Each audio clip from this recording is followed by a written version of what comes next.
여러분, 오늘 제가 들려드릴 이야기는 조선시대의 실화를 바탕으로 한 이야기입니다. 한 집안에서 두 자매가 연이어 죽었습니다. 첫째는 강물에, 둘째는 연못에서 발견됐죠. 사람들은 말했습니다. 불쌍한 아이들, 스스로 목숨을 끊었구나. 하지만 진실은 달랐습니다. 아이들은 죽임을 당했습니다. 그것도 가장 가까운 어른의 손에. 이 이야기가 무섭다고요? 더 무서운 건 지금 이 순간에도 비슷한 일이 일어나고 있다는 겁니다. 오늘도 이런 숨겨진 진실들을 계속 전해드릴 수 있도록 좋아요와 구독 버튼 꼭 눌러주시기 바랍니다. 그럼 지금부터 죽어서야 진실을 말할 수 있었던 두 자매의 이야기를 시작하겠습니다.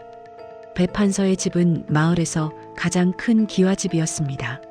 하지만 그 기와집 안에서는 작은 신음소리조차 새어나오지 못했습니다.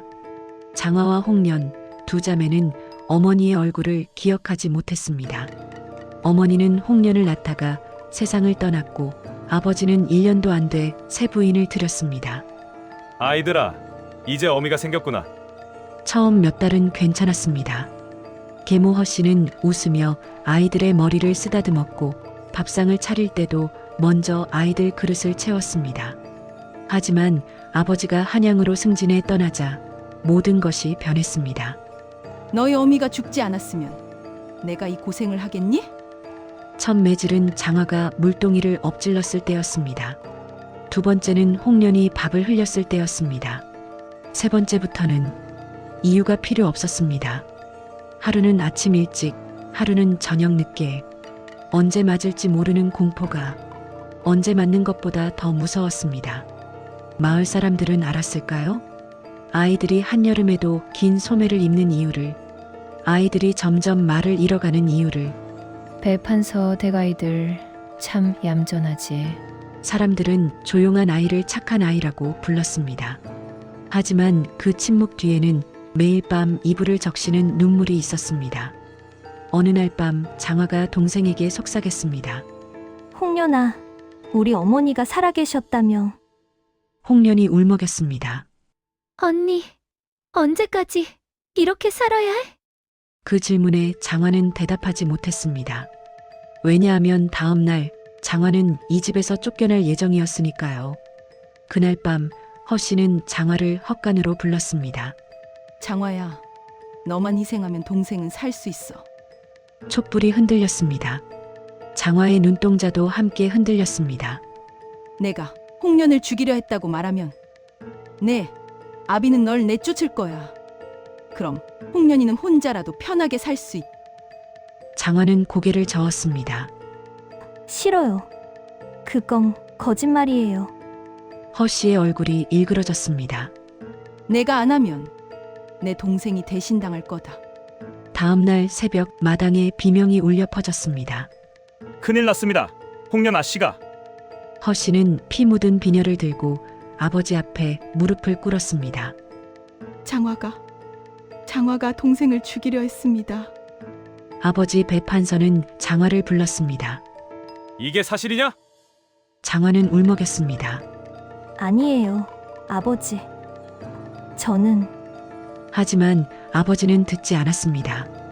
계모의 눈물을 믿었고 딸의 절규는 거짓말로 치부했습니다. 당장 이 집에서 나가라. 장화는 쫓겨났습니다. 한밤중에 한 푼의 돈도 없이. 사흘 뒤 강가에서 장화의 신발 한 짝이 발견됐습니다. 물에 젖은 치마폭도 함께. 불쌍하게도 스스로 목숨을 끊었나 보구나. 하지만 마을의 한 노파는 그날 밤을 기억했습니다. 강가에서 들린 여자의 비명소리를, 그리고 물에 빠지는 소리를. 그건 스스로가 아니었어.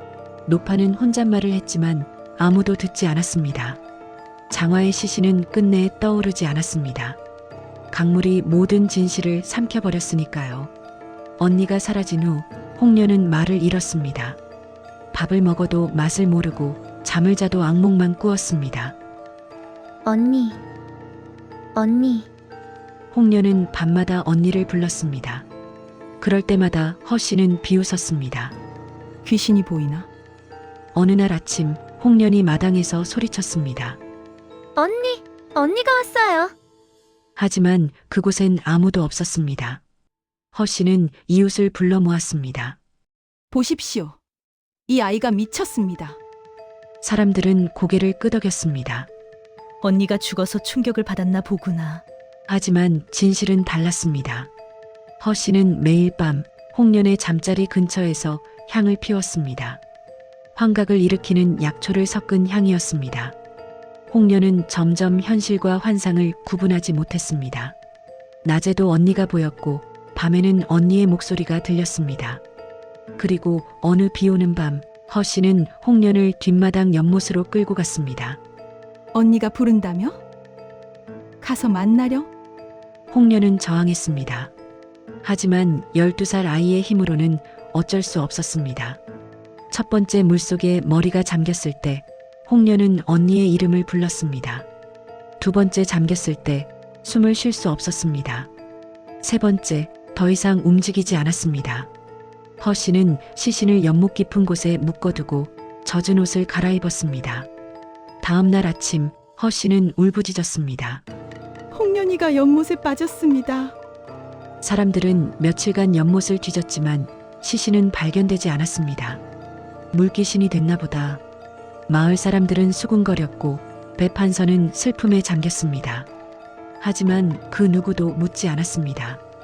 왜 아이는 혼자 연못에 갔는지, 왜 비 오는 밤에 밖으로 나갔는지, 진실은 물속 깊은 곳에 가라앉았습니다. 아이의 죽음과 함께 석 달 뒤 새로운 사또가 부임했습니다. 정사또는 강직하고 꼼꼼한 성격으로 유명했습니다. 부임 첫날 그는 관아 곳곳을 살폈습니다. 그날 밤 이상한 일이 시작됐습니다. 삼경자정이 되자 사또의 처소문이 저절로 열렸습니다. 누구냐? 대답은 없었습니다. 하지만 발자국 소리는 들렸습니다. 톡, 톡, 젖은 발자국이었습니다. 촛불을 켜자 흰 소복을 입은 두 소녀가 서 있었습니다. 얼굴은 창백했고 머리카락에서는 물이 뚝뚝 떨어졌습니다. 정사또는 겁먹지 않았습니다. 대신 정중히 물었습니다. 너희는 누구냐? 저희는 장화와 홍련입니다. 언니가 먼저 입을 열었습니다. 저희는 억울하게 죽었습니다. 동생이 이어서 말했습니다. 살려주세요. 사또는 고개를 끄덕였습니다. 내일 낮에 다시 오너라. 내 이야기를 들어주마. 하지만 귀신은 낮에 올 수 없었습니다. 그래서 사또는 밤마다 아이들을 만났습니다. 열흘 동안 장화와 홍련은 자신들이 당한 일을 모두 털어놓았습니다. 거짓 누명, 독이 든 향, 강물과 연못. 사또는 기록했습니다. 한 글자도 빠짐없이 내가 반드시 진실을 밝혀주마. 그날 밤을 마지막으로 귀신들은 나타나지 않았습니다. 정사또는 재조사를 명령했습니다. 배판서택 두 딸의 죽음 다시 조사하라. 마을 사람들을 하나씩 불러 증언을 받았습니다. 강가에서 비명을 들었던 노파, 홍련이 마지막으로 본 날을 기억하는 이웃, 허 씨가 약초를 구입한 약방 주인, 모든 퍼즐이 맞춰지기 시작했습니다. 사또는 연못을 파라고 명했습니다. 며칠간 물을 퍼내자 연못 바닥에서 작은 뼈가 나왔습니다. 손가락뼈, 팔뼈, 그리고 머리뼈. 이건 사람 뼈입니다. 강도 조사했습니다. 강가 바위 틈에서 찢어진 치마와 함께 또 다른 뼈가 발견됐습니다. 증거는 충분했습니다. 허 씨는 끝까지 부정했습니다. 거짓입니다. 아이들이 스스로 죽은 겁니다. 하지만 사또는 차가운 목소리로 말했습니다. 스스로 죽은 아이가 어떻게 연못 바닥에 묶여 있을 수 있어? 허 씨의 얼굴이 하얗게 질렸습니다. 그거 그리고 이 약초는 무엇이오? 환각을 일으키는 독초가 아니오? 더 이상 변명할 수 없었습니다. 허 씨는 곤장 100대를 맞았습니다. 그리고 귀향길에 올랐습니다. 하지만 배판서는 처벌받지 않았습니다. 법적으로는 그가 직접 죽인 것이 아니었으니까요. 사람들은 말했습니다. 그래도 아비로서 책임이 있지 않나? 하지만 법은 그를 벌하지 않았습니다. 대신 다른 것이 그를 벌했습니다. 밤마다 들리는 발자국 소리, 꿈속에서 보이는 두 딸의 얼굴, 귀에서 떠나지 않는 아버지 하는 부르는 소리. 배판서는 1년도 안 돼 병으로 죽었습니다. 사람들은 말했습니다. 귀신이 데려갔나 보다. 어쩌면 그게 맞을지도 모릅니다. 가장 큰 벌은 법이 아니라 살아서 평생 짊어져야 하는 죄책감이니까요. 정사또는 사건 기록 마지막에 이렇게 썼습니다. 이 사건에서 가장 무서운 것은 귀신이 아니었다. 가장 무서운 것은 아이의 말을 믿지 않은 어른들이었고 진실보다 체면을 선택한 아버지였으며 이웃의 고통을 외면한 마을 사람들이었다. 아이는 2번 죽었다. 한 번은 계모의 손에, 또 한 번은 세상의 무관심 속에. 부디 후세 사람들은 이 기록을 기억하길 바란다. 아이의 말을 가볍게 여기지 말 것. 어른의 침묵이 살인이 될 수 있음을 잊지 말 것. 그로부터 수백 년이 흘렀습니다. 지금도 어딘가에서는 비슷한 일이 일어나고 있을지 모릅니다. 보이지 않는 곳에서 아이들이 울고 있을지 모릅니다. 하지만 우리는 이제 압니다. 침묵이 얼마나 무서운 폭력인지. 장화와 홍련은 죽어서야 목소리를 낼 수 있었습니다. 하지만 지금의 아이들은 살아서 구원받아야 합니다. 여러분, 이 이야기는 단순한 옛날 괴담이 아닙니다. 지금도 세상 어딘가에서는 장화와 홍련 같은 아이들이 있습니다. 말할 수 없는 아이들, 들어주는 어른이 없는 아이들. 우리가 할 수 있는 건 무엇일까요? 바로 관심입니다. 이웃의 아이가 갑자기 조용해졌다면, 여름에도 긴 옷을 입고 있다면, 눈을 마주치지 못한다면 한 번 더 물어봐 주세요. 괜찮니? 그 한마디가 어쩌면 한 아이의 생명을 구할 수 있습니다. 다음 시간에도 역사 속 숨겨진 진실들 계속 들려드리겠습니다. 좋아요와 구독은 이런 이야기를 계속 전하는데 큰 힘이 됩니다. 감사합니다.